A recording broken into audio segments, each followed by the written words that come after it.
All right, I believe we're back. Does that make sense? Does anybody have questions about that? All right, well, hearing nothing, I will go on. Okay, the second part of the problem says the government offers a subsidy to internet broadband service, since they believe that internet like utility is a utility like electricity. How should this subsidy affect the equilibrium price and quantity?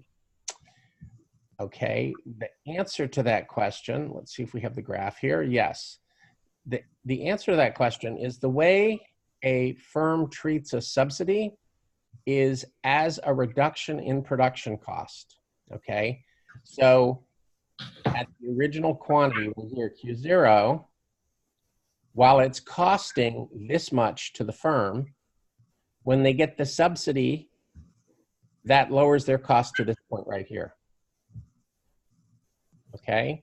Or to say it differently, a tax is treated as an additional cost of doing business, an additional cost of production.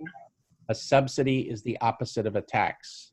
So whereas a tax shifts the supply curve up and to the left, a subsidy shifts the supply curve down and to the right. That's an increase in supply. Because the supply curve has shifted to the right, we're moving along the demand curve, which means that price and quantity go in opposite directions.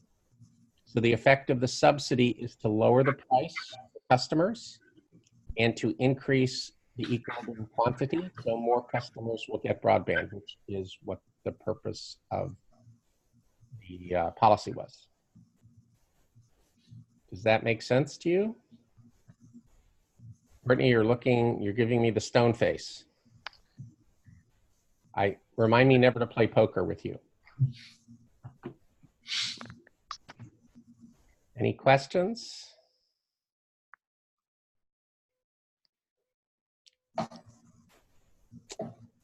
All right.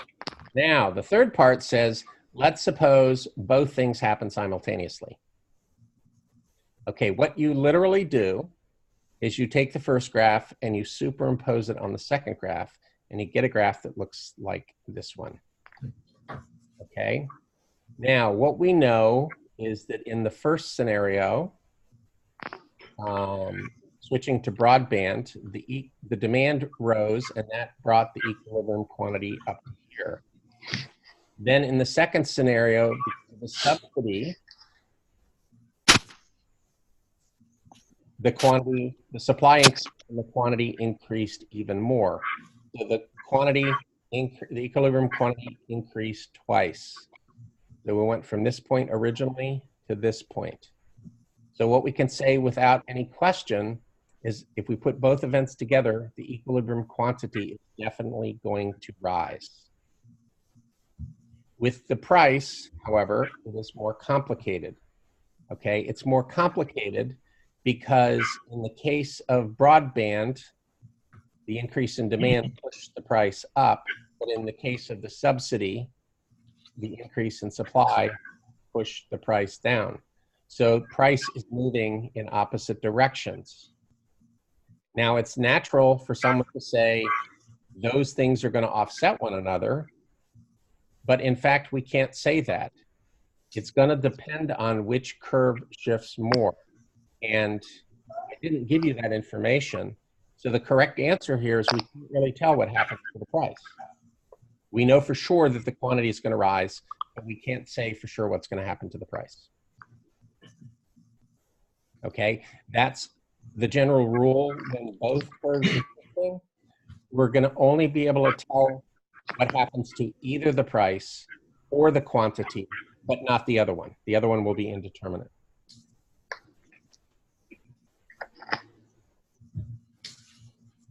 Okay, questions?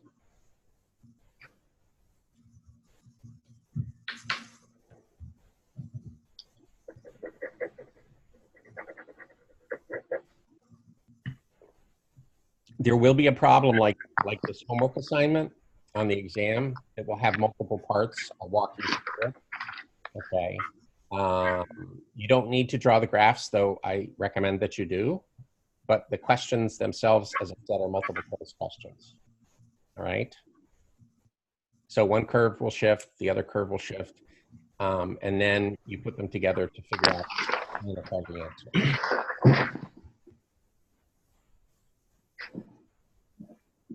All right. Any questions?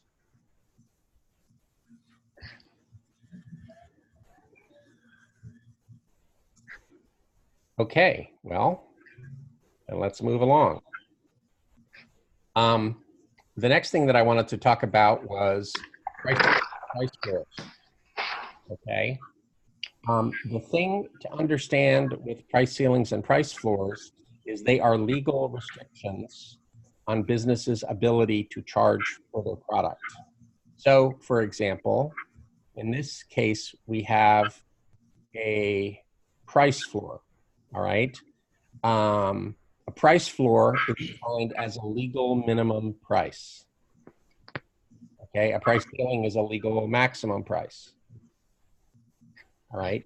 Now, in this figure, the example is a wheat price floor, but I think the best example of a price floor is the minimum wage. It's something that most of us are familiar with. So let me walk you through the story here, assuming that this graph is showing the minimum wage, and that's fine, that the graph still works that way. Okay, let's suppose we're looking at the market for unskilled labor. These are people that have little education, they have few skills, and they don't have much experience either. Okay, so they're basic raw labor. You know, they can lift, they can carry, they can do what they're told more or less, but they can't really do much else, and they can't do stuff on their own. Okay, so let's suppose that this graph shows the demand and the supply for that unskilled labor. And let's suppose that the equilibrium wage rate, this P0 rather here, or E0, corresponds to $5 an hour. Okay, at $5 an hour, we're in equilibrium, okay, and we're at P0 and Q0. P0 is $5 an hour, Q0 is however many people get jobs at $5 an hour. Now, the government says,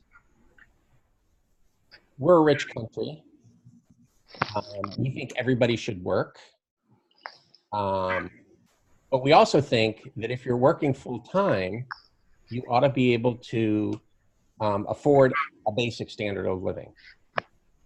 If the equilibrium wage in this example is $5 an hour, what would your annual salary be if you worked full-time all year? We're talking 40 hours a week times 52 weeks a year. We'll give you 2 weeks off to make the math easy. So 40 hours times 50 weeks is 2,000 hours, right? 2,000 hours of work. 2,000 hours at $5 an hour works out to be what?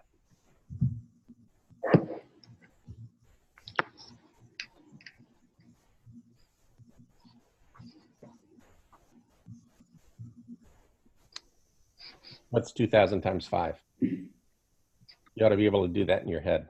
10,000. $10,000. Hey, Maeve, glad to see you made it. Are you home? Yep. Nice. You know, your backyard looks so much nicer than your car. Okay. So $10,000 a year. Can you live on $10,000 a year? Believe it or not, yeah, you can, but it wouldn't be pretty. And you can't really support a family on $10,000 a year. Okay. So what the government did is they said, we want to require employers, even for unskilled labor, to pay them at least a minimal standard of living. Okay. And so that's the idea behind the law. We want people who are working full time to be able to afford a minimal standard of living, where I emphasize the minimal part. Okay, because even at what's the minimum wage now? $7.25 an hour, is that right? Yeah. Okay. Yeah. What's 2,000 hours times $7.25 an hour?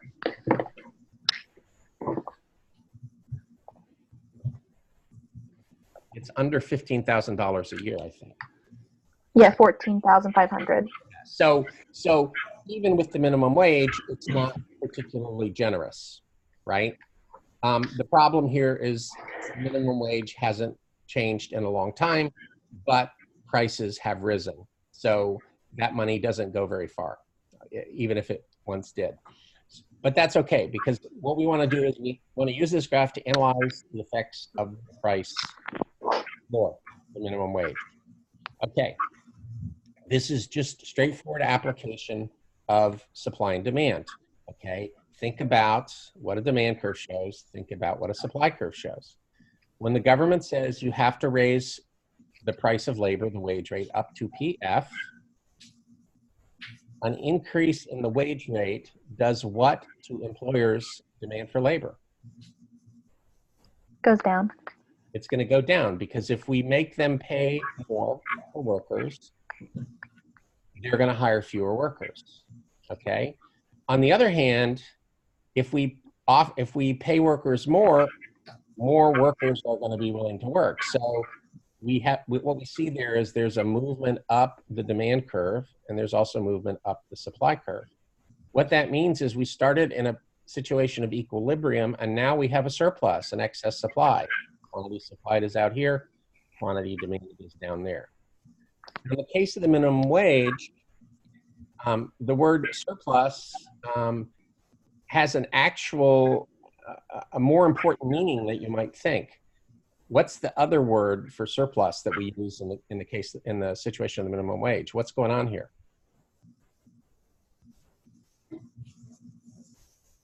What happened to the number of jobs?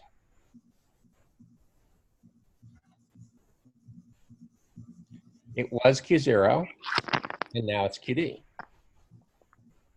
So the number of jobs actually fell. So there's good news and there's bad news here. The good news is for people that still have jobs, they get paid more money, and that's definitely good for them. The bad news is people that had jobs before, some of them get laid off. Now they've got nothing. Okay, so excess supply in the labor market is really unemployment. Okay. So then you know, if you're doing policy analysis, you would want to ask the question: is the policy having the effect that that it was designed for? Okay. Who are the people most likely to get laid off in this situation?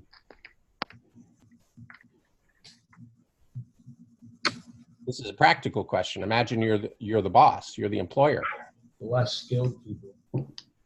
It's going to be the people who are the least skilled of the ones that you have, the people that show up late to work, the people that don't seem to be very motivated, the people that sick a lot.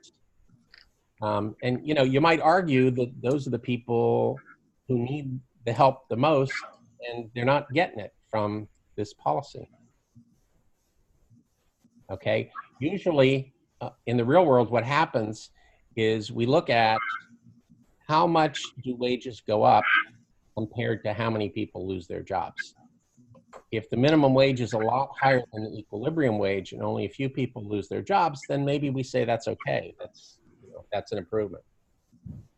But if the minimum wage is only a little higher than equilibrium, but a lot of people lose their jobs, then maybe we say that's not a good policy after all.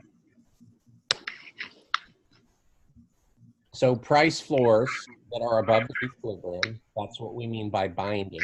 A binding price floor creates excess supply or unemployment, and that's not a good thing.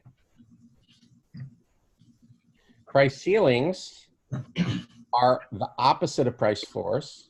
Everything works in the other direction. So price ceilings, a price ceiling is a legal maximum price.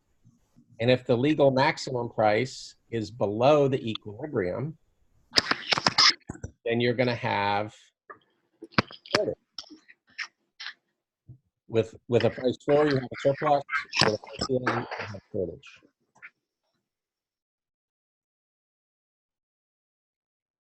So price ceilings and price floors are examples of government policies where you don't necessarily get what you thought you were trying for.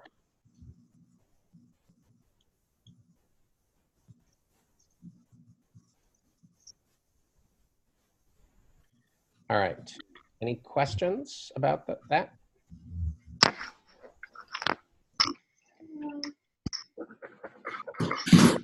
All right. Take my screen back.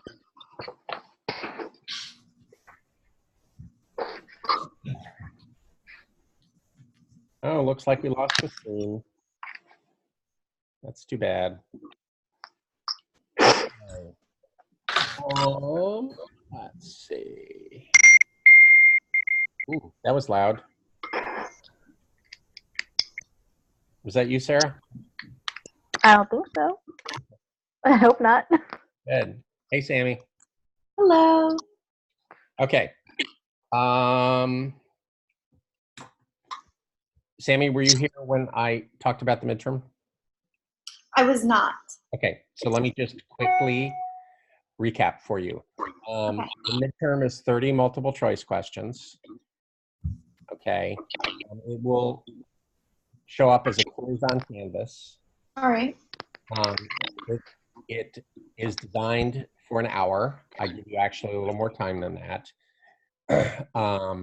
It'll be available from midnight on Sunday to midnight on Monday. So you pick your time in that 24-hour period. And once you start, you have like an hour, basically. That should be plenty of time. All right. Thank you. Okay, and then the other point is that it covers the first 3 topics on the course outline. So it covers through alternative ways of addressing the problem so it's everything up through and including the Halberner chapter and the Radford article, but it doesn't get into the money and banking stuff. Okay. Don't worry if you had your heart set on getting tested on that material, that stuff will show up on the next exam. Okay. Sounds good. Ooh. Somebody's falling apart there. Okay. What questions do you have, either about the exam or about content that you don't fully understand, or what? The floor is open for your questions.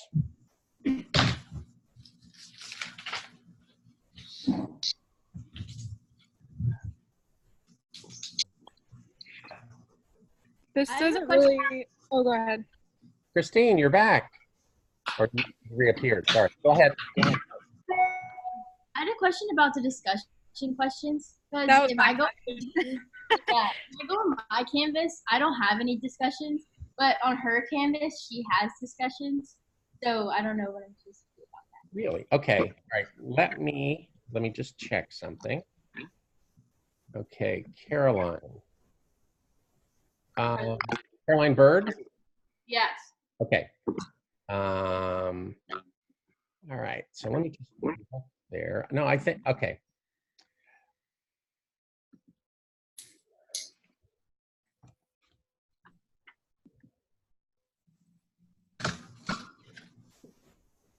I am looking at your Canvas here, Caroline. Okay. All right. Let me share my screen with you. I will show you where you should be.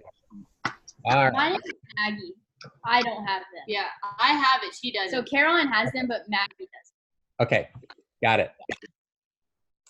All right. Let me look up you then.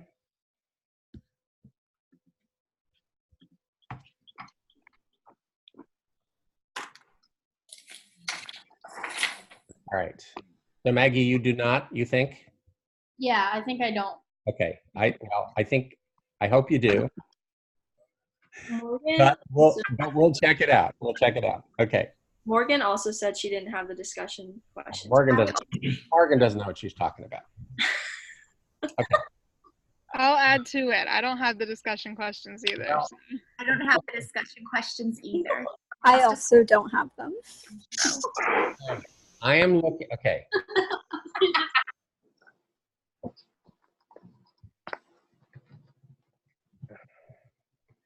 All right, Maggie, where are you? There you are. Okay, Maggie, I am now looking at your canvas.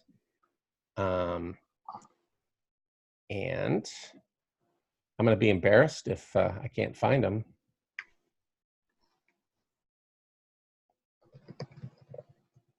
Oh my gosh, did I not turn that on? Oh my gosh, look at that. It's my fault. That's terrible. Okay, I take back all those things I was thinking about you. Actually, I wasn't thinking about any individuals. That is so bizarre. Okay, cool. All right. I'm glad you brought it up. So if you go in now, here, let me share my screen with you.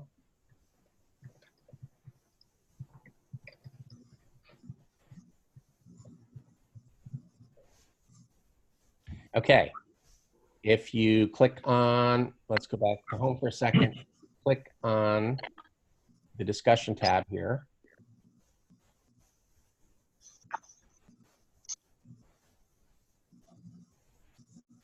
What you see right here is first discussion, how to have a good discussion. You see that now? Maggie, this is for you. Yeah, I see it. Okay, good. All right. So I'm happy to run this a few more days, you know, through Sunday if you want. I'm not going to close it. But nobody has actually started this discussion because nobody has seen it. But now it's fixed. I did. I saw it when you posted it first. I just posted a question though. Didn't I know. respond. No, but see, you're in a different section. Oh, really? You're in the section where I did it correctly. Correct. Ah. All right. Sweet. No, there's too many moving parts here. But anyway. So okay. Next question.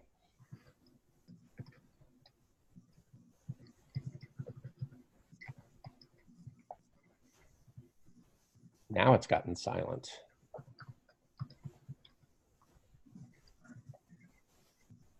Everybody good? Everybody ready? More or less?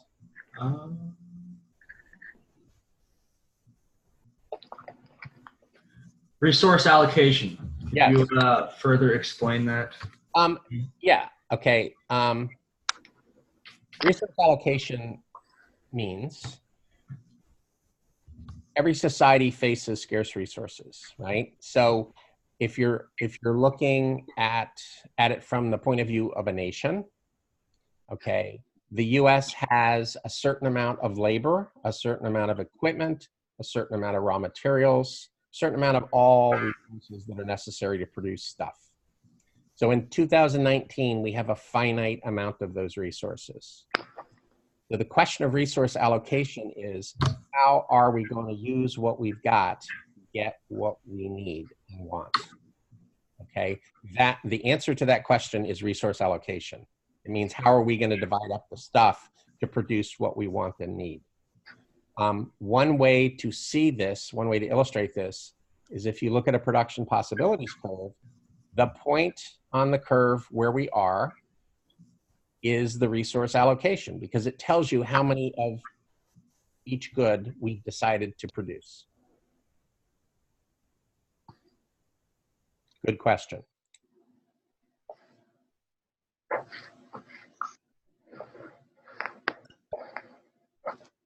Next question.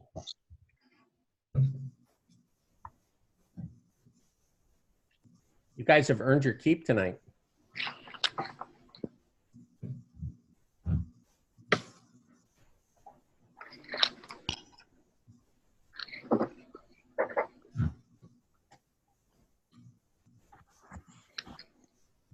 Sammy, did you miss the discussion about how great the weather was today? But I really enjoyed the weather. Yep. It wasn't too hot, wasn't too cold. Yep, perfect. It was perfect. Hopefully we can continue with the trend. For real. You know, now that we're talking about it, it will probably rain the rest of the week. No, it's supposed to stay nice until the middle of next week at least. Well, good. Hopefully that stays. I don't want to go outside until it stays below 80. Yeah, Monday will be a good day for an exam. It will. It'll be a Weather- good day. Yep. Other questions?